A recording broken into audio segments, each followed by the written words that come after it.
I am the voice behind Total Flowering, where we explore Buddhism beyond the temple walls. This man waited 4 hours in the freezing cold to see a dog and 19 monks walk by. He's 6'4", former Marine, served 2 tours in Afghanistan. The kind of man who probably hasn't cried in public since he was a child. And he cried like a child. Look at these photos. Grown men crying. Some holding flowers like they're at a funeral. Some standing in complete silence for hours, waiting on highway shoulders. They don't know these monks. Most never studied Buddhism. Many are devout Christians, but something happens when they meet. Thousands are driving hours to wait on roadsides. 2.3 million posts asking the same question, who is your Aloka? I read your comments, and I found 5 patterns. People aren't coming for Buddhist teachings. They're coming because something in America is breaking. We're exhausted. We're grieving. We feel invisible. Let me show what I found, because this isn't just their story. It's ours now too. Lilly-Ann Wilson drove from Washington, D.C. to North Carolina. Why? To see 19 monks walk by. Her sister is recovering from a bone marrow transplant. Cancer, the kind of diagnosis that makes everything else feel small. When the monks passed, they stopped. They saw her tears. They formed a circle around her and began chanting. For her sister, for 2 full minutes. Lily tried to hold it together. She couldn't. I can't contain myself, she said through tears. I just can't. It's a beautiful moment, an absolutely beautiful moment.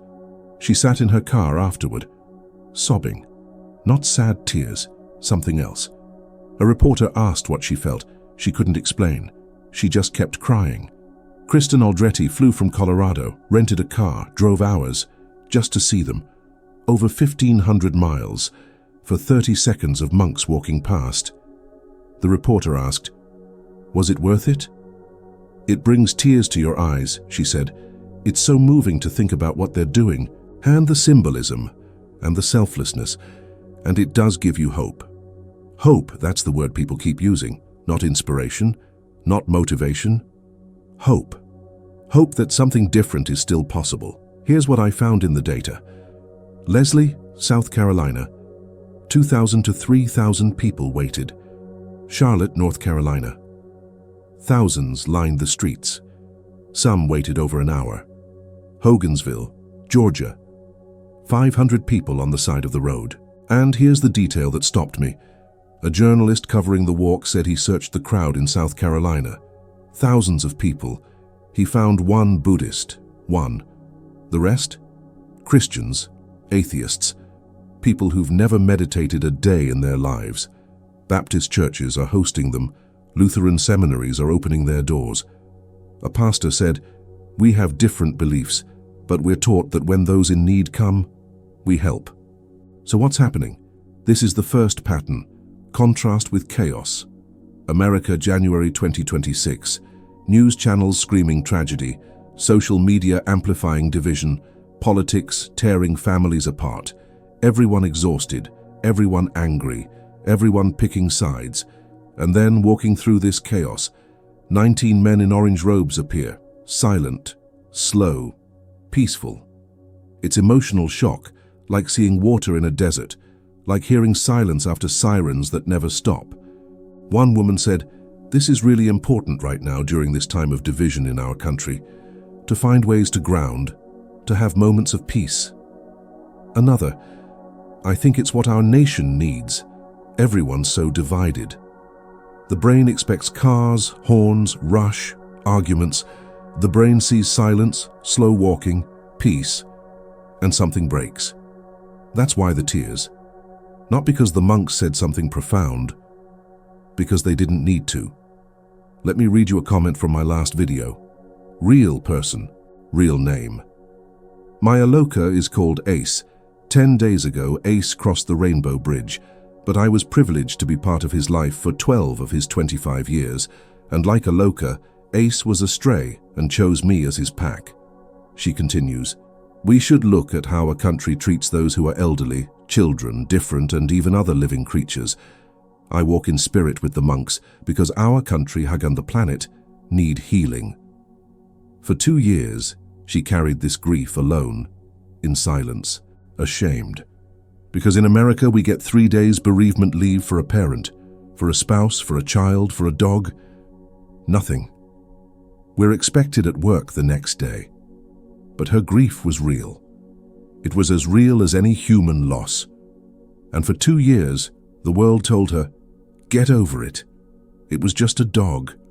Until she saw 19 monks refuse to leave Aloka behind. They raised $14,000. They brought him from India. They put him in the support truck when roads were dangerous. And when he jumped out 3 times, refusing to be left behind, they let him walk. For the first time in 2 years, someone understood. Without words, just presence. This is the second pattern. Grief that never got permission to exist. The Buddha said, when you love someone, your heart breaks open. This is not weakness. This is the path to compassion. But we're not allowed to break open.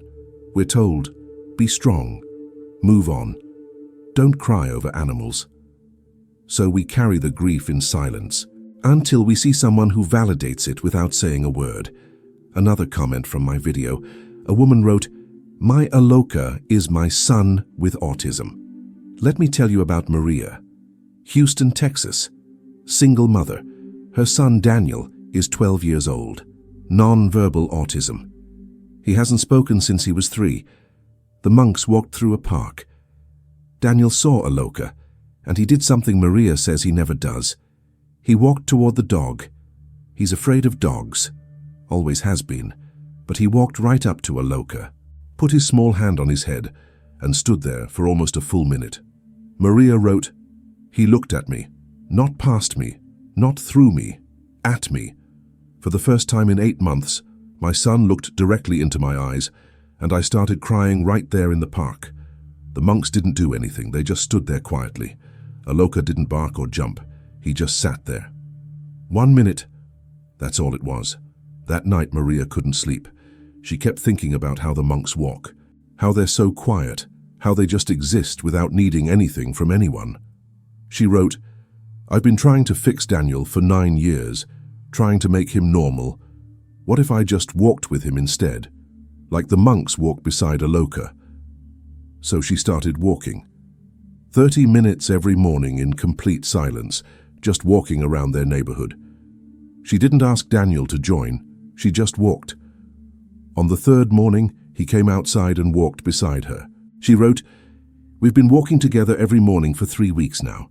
He still doesn't talk, but yesterday he reached for my hand. For the first time since he was 4 years old, my son held my hand.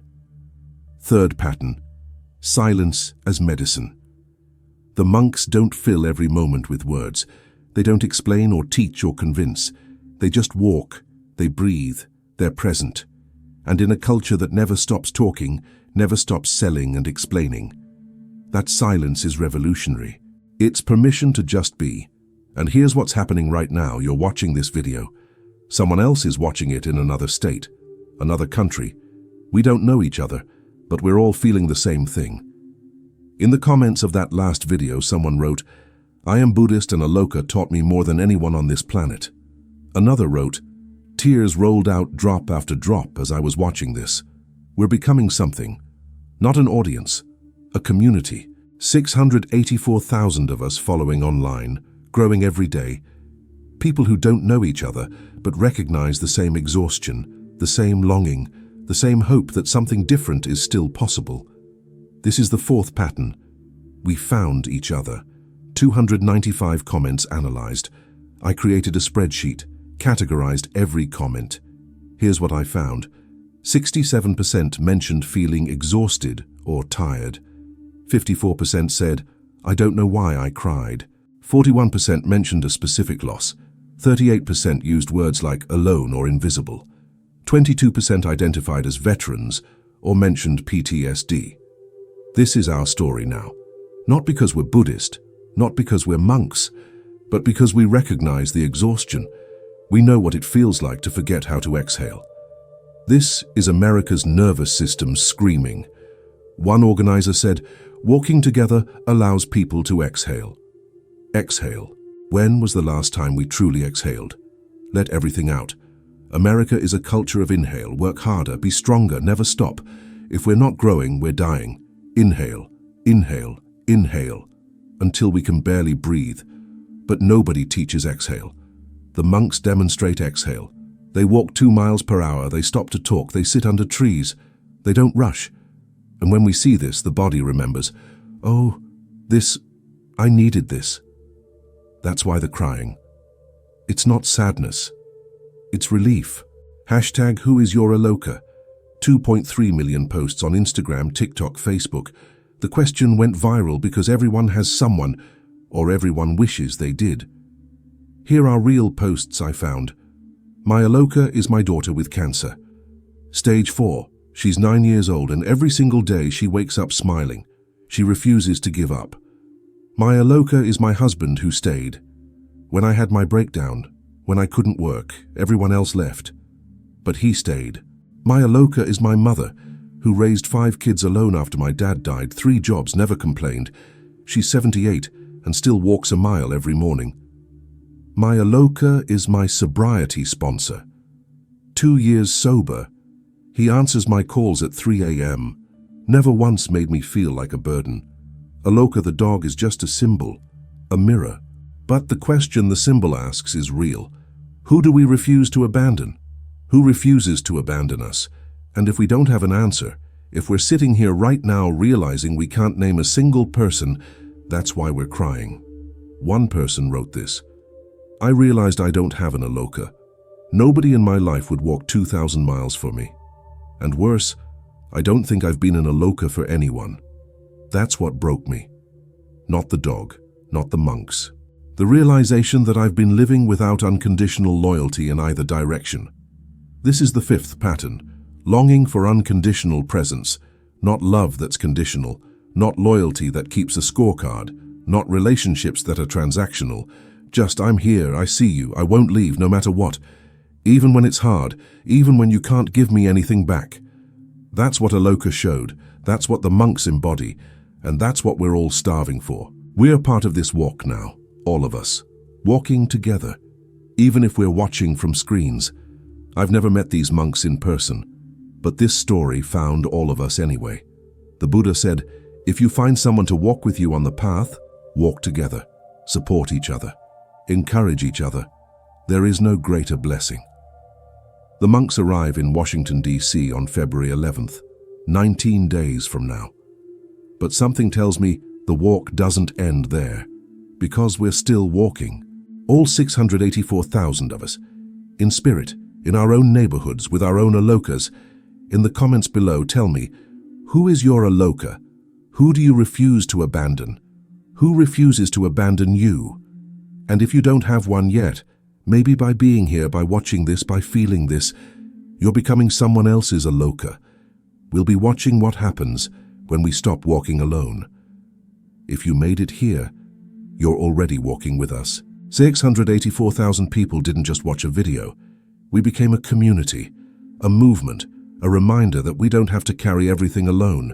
You're not just a viewer, you're part of this walk now. So I'm asking you to do 3 things. First, subscribe, not for me, for yourself. Because every week we explore stories like this, stories that remind us what it means to be human in a world that forgot how to slow down. Second, share this video with one person, just one. Someone who's exhausted, someone who's grieving, someone who needs to know they're not invisible, that they're not alone. And third, answer in the comments, who is your Aloka? Because when you name them, when you write their name, you're honoring someone who refused to abandon you, and that act alone, that small act of gratitude, might be exactly what someone else needs to read today. Thank you for walking with us. Thank you for listening. Thank you for being here, even when it's hard. The Buddha said, in the end, only 3 things matter: how much you loved, how gently you lived, and how gracefully you let go of things not meant for you. We're still walking. And now, so are you. See you on the next step. Work peace.